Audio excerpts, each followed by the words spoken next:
Hello folks, welcome to my YouTube channel Watercolor Impressions. This week we are going to do something totally different. I'm going to show you guys how to use gouache for Watercolorist. This reference was taken when I was taking the subway train. Before we go, hit the subscribe button so you guys can get weekly video updates from our channel. As always, I will provide the drawing template. Look for a video description for the link and you guys can download the drawing template and you guys can follow with this tutorial with me. And when it comes to drawing, I give the same advice as always. Look for bigger shapes and look for perspective lines and go from there. Even though in our reference there wasn't any figures, I'm just adding figures just to get the scale out of it. So in watercolors, you start with a light wash. In gouache, there is no rules whatsoever. You can start with a darker pigment as much as possible, or you can start with the lightest pigment as much as possible. You can see I'm using gouache as a watercolor because I'm trying to put the lighter colors first, then I will layer with the mid-tone, a darker tone, and the darkest tone. I usually go with 4 or 5 values when I paint gouache, and it comes by practice. As you practice more, you tend to figure out the values for your painting. So one other thing I want to, when you start with gouache, is gouache tend to look brighter when you paint it. So I usually mix a little bit of white whenever I put on a paint, and I also add a little bit of neutral tint and Payne's gray or neutral tint in my pigment to get the neutralize the colors. And gouache is a really beautiful medium to paint night scenes, so that's the only time I use gouache. And I also want some watercolorists to play with gouache because gouache also provides really vibrant painting as well. And I wouldn't recommend gouache for beginners because I want the beginners to get some painting experience, then they can jump onto gouache and learn from it. And it is a fun medium because there's no rules, since you can paint from light to the lightest and dark to the darkest. What I mean by that is in watercolors, if you apply a paint, if you go as much as dark as possible, you can't go lighter. Whereas in gouache, you could do that. Technically, in watercolors, you could do that too, but it doesn't look, because watercolor doesn't respect. As soon as you go darker in value, you can't go lighter unless you're putting some water in your paint and taking off some of the paint from your watercolors. Whereas gouache, it doesn't work like that because you can make as much as mistakes you can and you can paint over it. That's the other reason I don't paint on gouache, primarily because I like to have a challenge whenever I paint. Here in this painting, I'm not going to talk about the colors that much because I am giving this tutorial as a caution not for beginners. But if beginners can try it, they can try it too, because it gets some experience to play with colors and values as a beginner. And when I started, I didn't understand values, so value is really important when you paint with gouache or oil or any other stuff. And with the watercolors, it's easy to maintain the light wash, the mid-tones and the darker tones, whereas in gouache, you have to paint together. And sometimes you might get lost in space because when you paint with gouache, because you don't know like which value you're playing with. And as you can see in the reference, the colors are a little bit different. I'm also changing it to look a little bit of in a composition way. I'm also playing with a little bit of color harmony, so I'm putting complement colors to each other to put it behind it. So it's a really good trick to have. It is whenever you see a warm color, next to it you put a cooler color, so that looks really good when you paint. So that's one of the tip. And I'm also like putting some darker tones too, because I just want to see where some of the darker tone goes as well. This looks really dark, but it might get dull out because gouache doesn't get dulls out as watercolors, and most of the time the value sticks properly unless you put a little bit of water in your gouache. And you could see for the tinted windows in the streetcar, I did add a little bit of water in it because I want to play with a little bit of mid-tone first, then I want to add darker tones later. So you can also lift out paint just putting water in it, and you can use tissue paper. Also, you can rub out with your brush and you can also clean it as well. And you can see I'm going at the darker tone now, since there's a little bit of wetness in the in the windows, so I'm putting a darker color on it. Gouache also works like watercolor sometimes, but it does dries out really fast than watercolors. So that's a really important thing to keep in mind once you paint in gouache. And with gouache, it doesn't blend as much as watercolors because you have to put water to blend two colors in to get the exact thing you wanted. And when it comes to brushes for gouache, I usually use a really flat thick brush. I'm using a Princeton brushes, which it's a really cheap brush, but it has a really bristle, and it really works good with gouache. That's how I noticed. So this brush is like really a knockoff brush. It's like a cheap brush, but still it served my purposes because I don't want to use really good brushes for the gouache because it tends to damage your bristles if you're using a watercolor brush. So you could see we are almost at the middle of the painting now, and you could see I'm putting colors wherever I see, and you can also see the lines on my pillars aren't straight, but I can go and fix it by putting a white value on top of it. Whereas in watercolors you can't do that. You can bring some highlights back, but once you go darker you can't go back on it. And I'm also adding some more details. As you can see, I also added a mid-tone value by adding a little bit of white paint in my gouache paint. Now I'm also adding a little bit of the light coming from the streetcar and reflecting on top of the floor. And you could see that's a layering I was talking about, so you could layer as much as you want. I also lifted some paint from the red door, which is on the left hand side because there was a reflection there.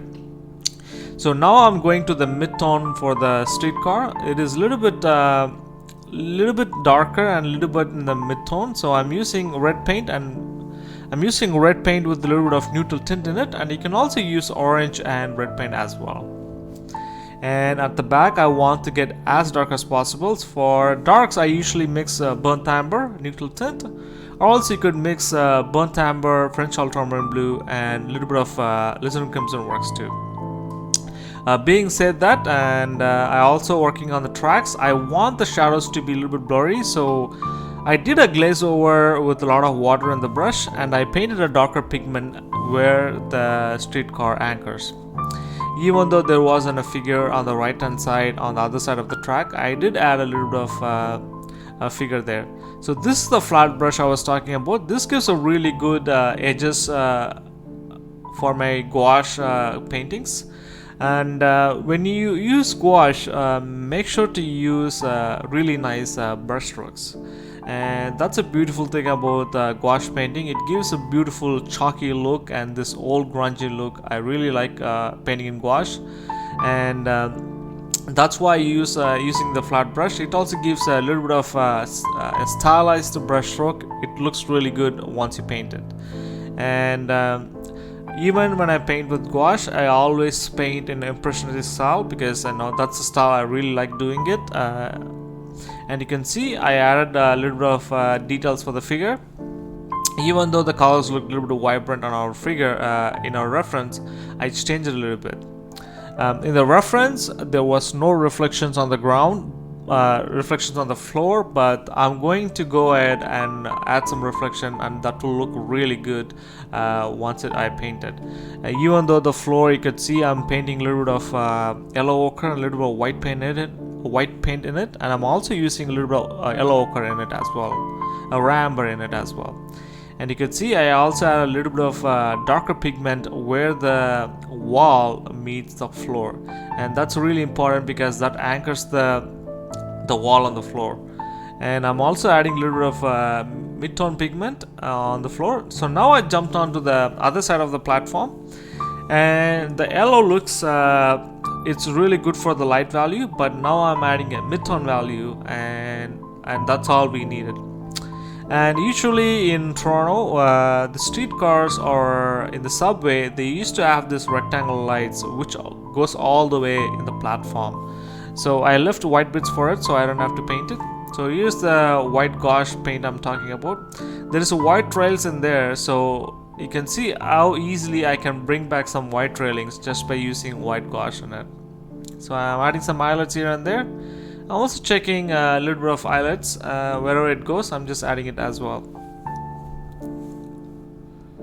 And this painting is all about the lights reflecting on the streetcar, and it also gives this beautiful turning of rotation of lights, and which shows the forms of the streetcar. So that's a really important. Whenever you add highlights, make sure that it goes against the form and it looks really beautiful. And I'm also adding some highlights here and there for the tracks. Now I'm also adding the highlights on the platform, which is reflecting from the front light from the streetcar. So whenever I have a white paint in it, I'll check like where else I can add it, then I'll add it, then I'll jump on to the next one. So you can see in watercolors, what I'm painting now, it's easy to paint, but in gouache I layered it first, then I'm using a little bit of water in it to mix one side and the other side. And as you can see, sometimes what I do, I take water in my brush and I just wipe the paint from the brush. And I want this line to be as straight as possible because it takes to the street line, to the tracks. And you could see it also lightened up pretty, it got lighter. So I'm just going to add a little bit of a mid-tone value. Now I have the yellow thing in my brush, so I'm adding that yellow lights wherever I see it. And in streetcars, they also have this yellow signs on the top of the streetcar, so I'm also adding that as well. And there's also yellow lights reflecting on the side of the yellow platform, which is reflecting on the side of the streetcar. I'm also adding that as well. And there's also a darker gradient from back to the front, so I also wanted to add the detail to create some depth in our painting. And I'm also matching the values as close as to the reference, whereas in watercolors I tend to change my composition. I tend to push the things which are further, and whereas in gouache I don't paint like that. I paint with the same value and exact value because it looks vibrant and it also looks really good. Let's focus on adding some more secondary details in our painting. And one thing I tend to do it now, and I used to do it do a lot when I started painting, is putting the details and jumping onto the details right on from the front. And that doesn't work all times, because one of the most important thing about painting is what's your motive and what's your focal point, and values are really important when you paint, and that shows depth and that shows forms and that shows everything in your painting. So even though the people who are standing there, they didn't have any reflections, you can see in the reference I'm adding the reflections just to have a really good composition element in our scene as well. If I would have painted that floor and as it is, it would have looked super boring. So I'm just adding the water reflecting on the floor, and it looked really cool once I did it. And that's a painter job, is to create cool paintings, and that's how I feel. Because when I put an art market, people tend to get a lot of cool paintings than boring looking paintings. And we are painting for the viewer, so that's how we are trying to convey. And I'm just adding the last bit of details, and hope you guys learned something from this gouache painting, and let's see what you guys can come up with. Thanks again for watching this gouache subway painting video tutorial with me. Let me know what you guys learned from this video and what's your favorite color in this painting. If you have any other questions regarding this gouache painting or anything about gouache, let me know in the comments or write me at watercolorimpressions@gmail.com. Before you go, hit the subscribe button so you guys can get weekly video updates from our channel. And please do share with your friends and family. And good luck with your painting, folks.